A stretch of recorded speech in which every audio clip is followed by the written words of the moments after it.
Ohio senator and former never-Trumper once asked if terrible ex-president was America's Hitler. Donald Trump named J.D. Vance, the Ohio senator who has aligned himself with the populist right, as his running mate at the Republican National Convention on Monday. After lengthy deliberation and thought, and considering the tremendous talents of many others, I have decided that the person best suited to assume the position of Vice President of the United States is Senator J.D. Vance of the great state of Ohio, wrote Trump on Truth Social. When Trump first ran for office, Vance's eventual nomination to run alongside him would have seemed implausible.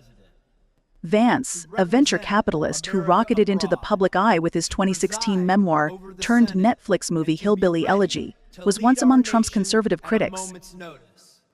"I'm a never-Trump guy. I never liked him," Vance said during an October 2016 interview with Charlie Rose.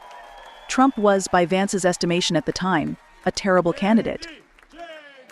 He even wondered aloud, in texts to a former roommate, whether Trump was more of a cynical asshole like Nixon, or worse, America's Hitler. Since then, Vance has undergone a dramatic transformation into a MAGA power figure and close ally of the former president, who has supported some of Trump's more authoritarian impulses, like questioning the results of the 2020 election and, in a 2021 podcast interview, suggesting Trump should purge civil servants from the federal government if re-elected. Vance's response to the assassination attempt at a Trump rally on Saturday was also notable. The central premise of the Biden campaign is that President Donald Trump is an authoritarian fascist who must be stopped at all costs, Vance wrote on X. That rhetoric led directly to President Trump's attempted assassination. Vance has already vied for Trump's blessing once before, while campaigning for a seat representing Ohio in the U.S. Senate. During the primary, Vance pitched himself as a Trump-style right-wing populist. He criticized elites, fired off contemptuous tweets about crime in New York City, promoted the racist and anti-Semitic Great Replacement theory on Tucker Carlson's show, and grew a beard.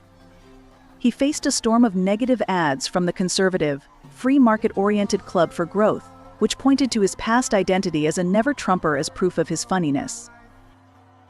The tech billionaire Peter Thiel, who had previously backed Vance's venture capital startup, poured record-breaking sums of money into the race, and Trump endorsed Vance, ushering in his victory in the primary. When he beat the former Democratic Congressman Tim Ryan in the November 2022 general election, it cemented his place on the MAGA right. "I think we need more people like him in politics who are energetic, dynamic, clear-headed about their ideology," Vivek Ramaswamy, the biotech entrepreneur who ran for president during the Republican Party primaries, said of Vance. "The only negative of it, if there is a negative to point out, is he's probably one of the best we have in the U.S. Senate, and he's a principled fighter." Trump's son, Donald Trump Jr., celebrated the announcement on the convention floor. "I watched JD go into sort of, let's call it, enemy territory, from a media perspective, doing the most liberal TV shows, and prosecute the case for my father and against the Democrat lunacy that we've seen," he said. Outside the floor of the convention in Milwaukee, news spread slowly on Monday that Trump had picked Vance. "I think it's a great choice. I like that he's young. I like that he's from Ohio. There's a lot of positives about him." Future of the party said Nick D'Alessandro, an alternate delegate from New York. Larry Johnson, a convention attendee from West Virginia, said he thought Vance could bring more attention to Appalachia. "I think for a long time that area has been kind of overlooked." Asa Hutchinson, the former Arkansas governor, who was one of the most outspoken Trump critics during the Republican Party, said Vance was a strategic choice.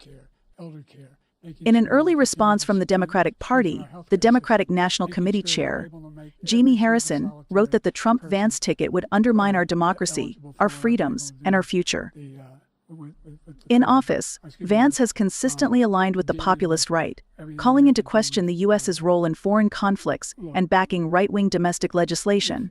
In 2023, for example, he introduced a bill that would make English the official language of the U.S. In a fundraising email, Trump speculated that media outlets will say MAGA patriots like "you won't vote for me" with J.D. Vance on the ticket.